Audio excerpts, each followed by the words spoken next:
Gulliver's Travels by Jonathan Swift. Part IV. A Voyage to the Country of the Houyhnhnms. Chapter II. The author conducted by a Houyhnhnm to his house. The house described. The author's reception. The food of the Houyhnhnms. The author in distress for want of meat. Is at last relieved. His manner of feeding in this country. Having travelled about 3 miles, we came to a long kind of building, made of timber stuck in the ground, and wattled across. The roof was low and covered with straw.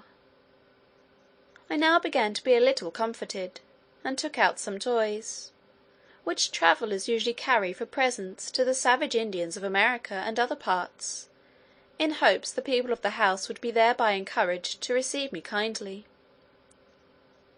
The horse made me a sign to go in first. It was a large room with a smooth clay floor, and a rack and manger, extending the whole length on one side. There were 3 nags and 2 mares, not eating, but some of them sitting down upon their hams, which I very much wondered at, but wondered more to see the rest employed in domestic business. These seemed but ordinary cattle. However, this confirmed my first opinion, that a people who could so far civilize brute animals must needs excel in wisdom all the nations of the world. The grey came in just after, and thereby prevented any ill treatment which the others might have given me. He neighed to them several times in a style of authority, and received answers. Beyond this room there were 3 others, reaching the length of the house, to which you passed through 3 open doors, opposite to each other, in the manner of a vista.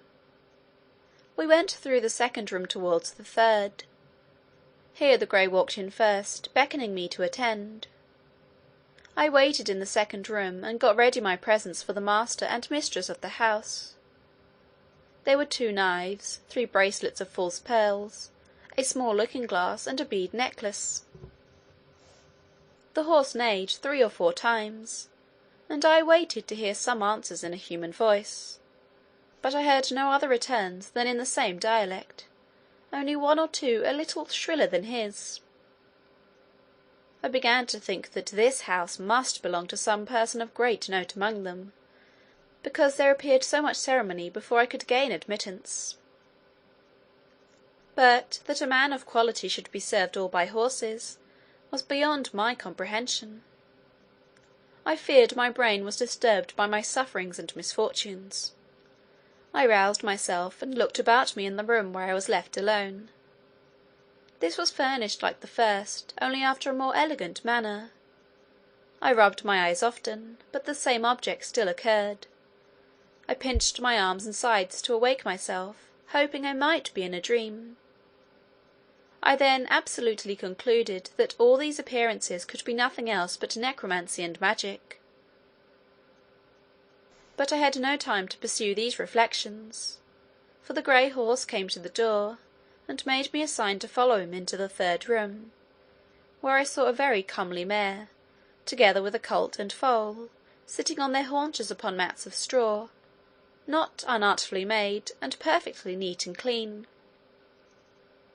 The mare, soon after my entrance, rose from her mat, and coming up close, after having nicely observed my hands and face, gave me a most contemptuous look, and turning to the horse, I heard the word Yahoo often repeated betwixt them, the meaning of which word I could not then comprehend, although it was the first I had learned to pronounce. But I was soon better informed, to my everlasting mortification, for the horse, beckoning to me with his head, and repeated the Hwin, Hwin, as he did upon the road, which I understood was to attend him, led me out into a kind of court, where was another building at some distance from the house. Here we entered, and I saw 3 of those detestable creatures, which I first met after my landing, feeding upon roots and the flesh of some animals, which I afterwards found to be that of asses and dogs, and now and then a cow, dead by accident or disease. They were all tied by the neck with strong withes, fastened to a beam. They held their food between the claws of their forefeet, and tore it with their teeth. The master horse ordered a sorrel nag, one of his servants, to untie the largest of these animals, and take him into the yard.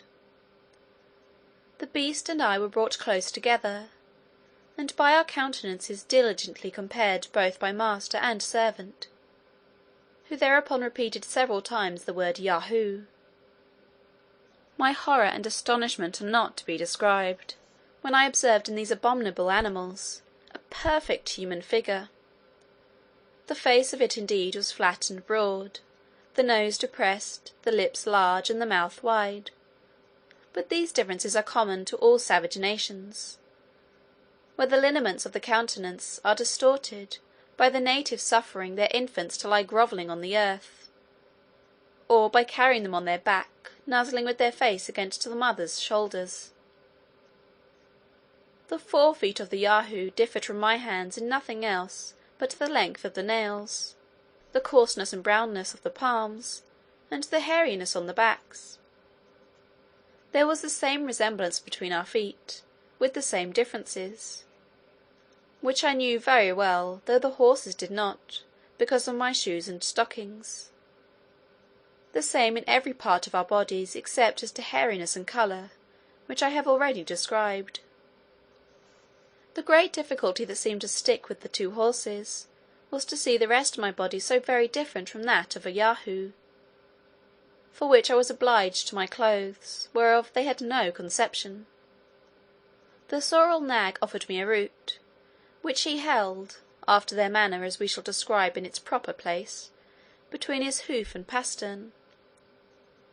I took it in my hand, and having smelt it, returned it to him again as civilly as I could. He brought out of the Yahoo's kennel a piece of ass's flesh, but it smelt so offensively that I turned from it with loathing. He then threw it to the Yahoo, by whom it was greedily devoured. He afterwards showed me a wisp of hay and a fetlock full of oats, but I shook my head, to signify that neither of these were food for me; and indeed I now apprehended that I must absolutely starve, if I did not get to some of my own species. For as to those filthy Yahoos, although there were few greater lovers of mankind at that time than myself, yet I confess I never saw any sensitive being so detestable on all accounts; and the more I came near them, the more hateful they grew, while I stayed in that country. This the master horse observed by my behaviour, and therefore sent the Yahoo back to his kennel. He then put his fore hoof to his mouth, at which I was much surprised, although he did it with ease, and with a motion that appeared perfectly natural, and made other signs to know what I would eat; but I could not return him such an answer as he was able to apprehend, and if he had understood me, I did not see how it was possible to contrive any way for finding myself nourishment. While we were thus engaged, I observed a cow passing by, whereupon I pointed to her, and expressed a desire to go and milk her. This had its effect, for he led me back into the house, and ordered a mare servant to open a room, where a good store of milk lay in earthen and wooden vessels, after a very orderly and cleanly manner. She gave me a large bowlful, of which I drank very heartily, and found myself well refreshed. About noon I saw come in towards the house a kind of vehicle drawn like a sledge by 4 Yahoos. There was in it an old steed, who seemed to be of quality. He alighted with his hind feet forward, having by accident got hurt in his left forefoot. He came to dine with our horse, who received him with great civility. They dined in the best room, and had oats boiled in milk for the second course, which the old horse ate warm, but the rest cold. Their mangers were placed circular in the middle of the room, and divided into several partitions, round which they sat on their haunches, upon bosses of straw. In the middle was a large rack, with angles answering to every partition of the manger, so that each horse and mare ate their own hay, and their own mash of oats and milk, with much decency and regularity. The behaviour of the young colt and foal appeared very modest, and that of the master and mistress extremely cheerful and complaisant to their guest. The grey ordered me to stand by him, and much discourse passed between him and his friend concerning me, as I found by the strangers often looking on me, and the frequent repetition of the word Yahoo. I happened to wear my gloves, which the master grey observing, seemed perplexed, discovering signs of wonder what I had done to my forefeet. He put his hoof 3 or 4 times to them, as if he would signify that I should reduce them to their former shape, which I presently did, pulling off both my gloves and putting them into my pocket. This occasioned farther talk, and I saw the company was pleased with my behaviour, whereof I soon found the good effects. I was ordered to speak the few words I understood, and while they were at dinner, the master taught me the names for oats, milk, fire, water, and some others, which I could readily pronounce after him, having from my youth a great facility in learning languages. When dinner was done, the master horse took me aside, and by signs and words made me understand the concern he was in that I had nothing to eat. Oats in their tongue are called hulna.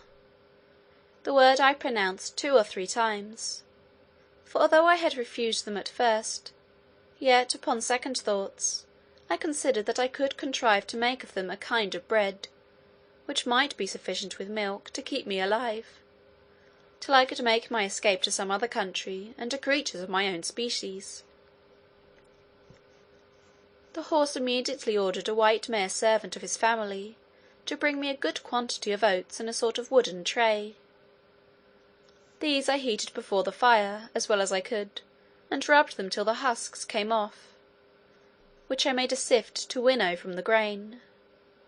I ground and beat them between 2 stones, then took water, and made them into a paste or cake, which I toasted at the fire and ate warm with milk.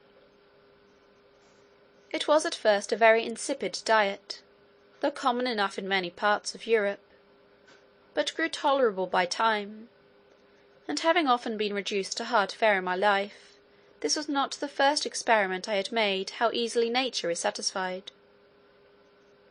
And I cannot but observe, that I never had 1 hour's sickness while I stayed in this island.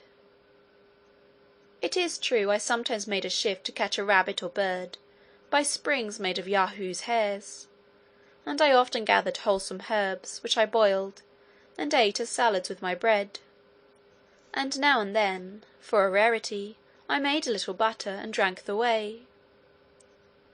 I was at first at a great loss for salt, but custom soon reconciled me to the want of it, and I am confident that the frequent use of salt among us is an effect of luxury, and was first introduced only as a provocative to drink, except where it is necessary for preserving flesh in long voyages, or in places remote from great markets; for we observe no animal to be fond of it but man; and as to myself, when I left this country, it was a great while before I could endure the taste of it in anything that I ate.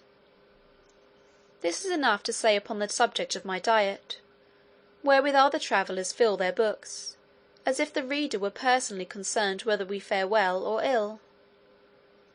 However, it was necessary to mention this matter, lest the world should think it impossible that I could find sustenance for 3 years in such a country, and among such inhabitants. When it grew towards evening, the master horse ordered a place for me to lodge in. It was but 6 yards from the house, and separated from the stable of the Yahoos. Here I got some straw, and covering myself with my own clothes, slept very sound.